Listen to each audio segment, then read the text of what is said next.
আসসালামু আলাইকুম রহমতুল্লাহ। আশা করছি সবাই ভালো আছেন। আজকে একটা বিষয় নিয়ে আলোচনা করব আজকের এই ভিডিওতে। বর্তমানে যে রাস্তার যে পরিস্থিতি, রাস্তার যে যানজট, মূলত কি কারণে যানজটটা হচ্ছে এবং এর প্রতিকার কিভাবে করতে হবে এই বিষয়ে আজকে ভিডিওতে আলোচনা করব। দেখেন, বর্তমানে পুলিশ প্রশাসন নেই, সীমিত। দেশে এত বড় একটা ঘটনা, আন্দোলন, সরকার পরিবর্তন হওয়ার পরে এই যে তত্ত্বাবধায়ক সরকারের সময় চলতেছে, এই সময় আমরা যখন গাড়ি নিয়ে রাস্তায় বের হচ্ছি তখন ভয়াবহ জ্যামের কবলে পড়তে হচ্ছে বিভিন্ন রাস্তায়, এবং এর কোনো কারণ ছাড়া। দেখেন, রাস্তায় যখন আপনি যাচ্ছেন যে কোনো একটা মোড়ে, অটোরিকশা, সিএনজি, বাস, বাইক সব কেমন জানি এলো পাথরি অবস্থায় সবাই চলাফেরা করতেছে। মানে কে কার আগে যেতে পারবে এরকম একটা পরিস্থিতি। কেউ কোনো নিয়ম মানতেছে না। আসলে আমরা বাঙালিরা, আমাদের বাঙালিদের অনেক দোষ। আমরা নিজেরাই যদি এইগুলির পরিবর্তন না করতে পারি তাহলে কোনো দিন প্রশাসন দিয়ে সম্ভব না, ট্রাফিক পুলিশ দিয়ে এই রাস্তা কন্ট্রোল হবে, বাট এত সহজ না। আপনাকে আমাকে অবশ্যই নিয়ম মেনে চলতে হবে এবং আমাদেরকেই বুঝতে হবে যে আমার কারণে এই পরিস্থিতিটা সৃষ্টি হচ্ছে কিনা। এই জিনিসগুলি আমাদেরকে মেনে চলতে হবে। আসলে আমরা এগুলা মানতেছি না, যে যার মতো চলতেছি, যার কারণে রাস্তায় ভয়াবহ যানজটের সৃষ্টি হচ্ছে। ম্যাক্সিমাম রাস্তায় বর্তমানে, ঢাকা শহরের কথা বলবো, আমরা যেহেতু ঢাকা শহরে গাড়ি চালাই, বর্তমানে ঢাকা শহরের কথাই বলছি। প্রত্যেকটা রাস্তায় দেখবেন একটা ওয়ান ওয়ে আর একটা ওই দিক দিয়ে আসতেছে, টু ওয়ে রাস্তা। একটা যাচ্ছে আর একটা দিয়ে আসতেছে, মাঝখানে ডিভাইডার। ওই পাশে এক লেন, এই পাশে আর এক লেন। একটা দিয়ে আসতেছে আর একটা দিয়ে যাচ্ছে। দেখবেন যে অটো, সিএনজি ম্যাক্সিমাম উল্টো আসতেছে, রং রাস্তায় আসতেছে। এই জিনিসটি আসলেই পুলিশ প্রশাসন কেউই কন্ট্রোল করতে পারতেছে না। কেন ভাই? আমার এটা যাওয়ার রাস্তা, আমি কেন আসবো?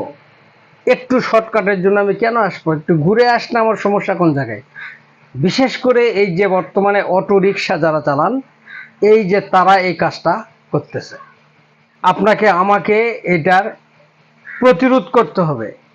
এই জিনিসগুলি আমার মাথা ধরতেছে না যে প্রত্যেকটা রাস্তায় এই যে উল্টো আসতেছে, সাধারণ জনগণও কিছু বলতেছে না, এবং যাত্রী যারা আছে তারা নিজেরাই মানতেছে না।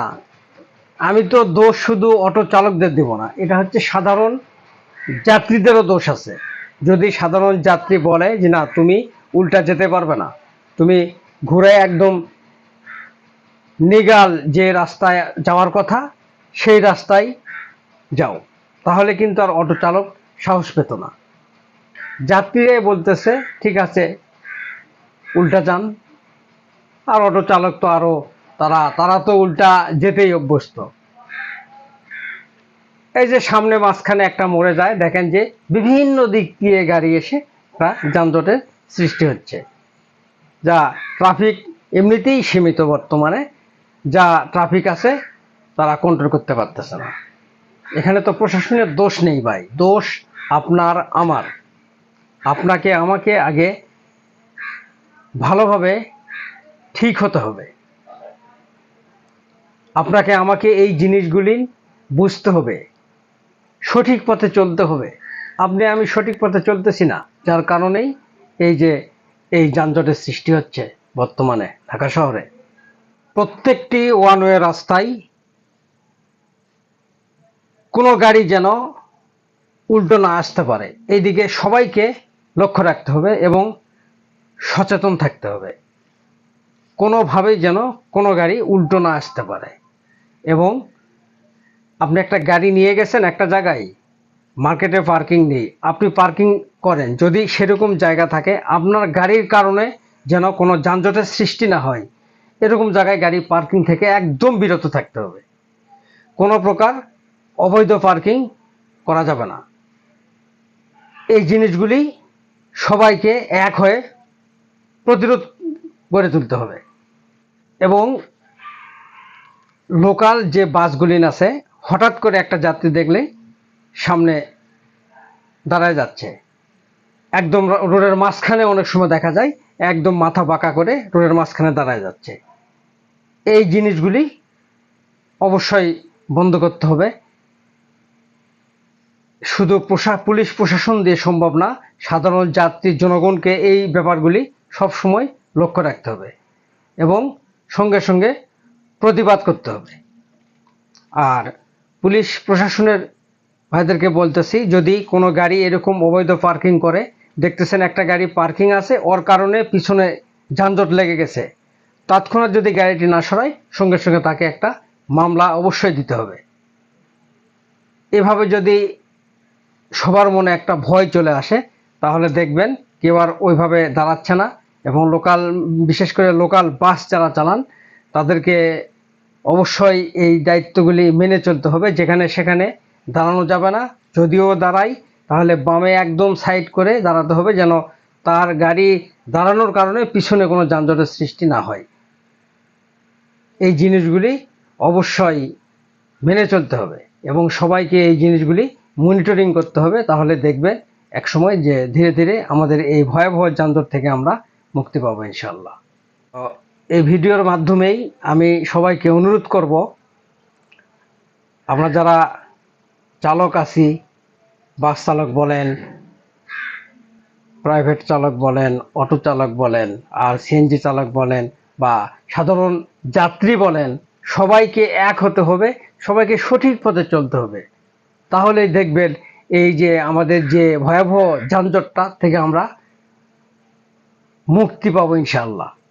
আশা করছি আমার এই কথাগুলি আপনাদের ভালো লাগবে। হয়তো অনেকের খারাপ লাগবে, যারা এই কাজগুলি করেন, তো তাদের ভালো লাগার কথা না। আর যারা সচেতন নাগরিক, তারা অবশ্যই আমার কথাগুলি বুঝতে পেরেছেন। এ হচ্ছে আমাদের বর্তমান পরিস্থিতি, যে যার মতো চলতেছি সর্বক্ষেত্রেই। আমরা রাস্তায় চলি গাড়ি নিয়ে, যার জন্য আমি রাস্তার পরিস্থিতিটার কথা বললাম। প্রত্যেকটা রাস্তায় গাড়ি নিয়ে বের হলেই বর্তমানে এইরকম পরিস্থিতি দেখা যাচ্ছে।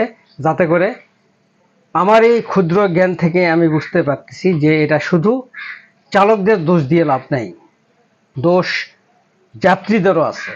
চালকের তো আছেই এবং যাত্রীদেরও আছে। তো আমাদেরকে আসলেই সবাইকে এক হয়ে সঠিক পথে চলতে হবে। তাহলে দেখবেন যে এই যানজট থেকে আমরা মুক্তি পাবো ইনশাল্লাহ। আশা করি বুঝতে পেরেছেন। ভালো থাকবেন, সুস্থ থাকবেন। আসসালামু আলাইকুম ওয়া রাহমাতুল্লাহ ওয়া বারাকাতুহু।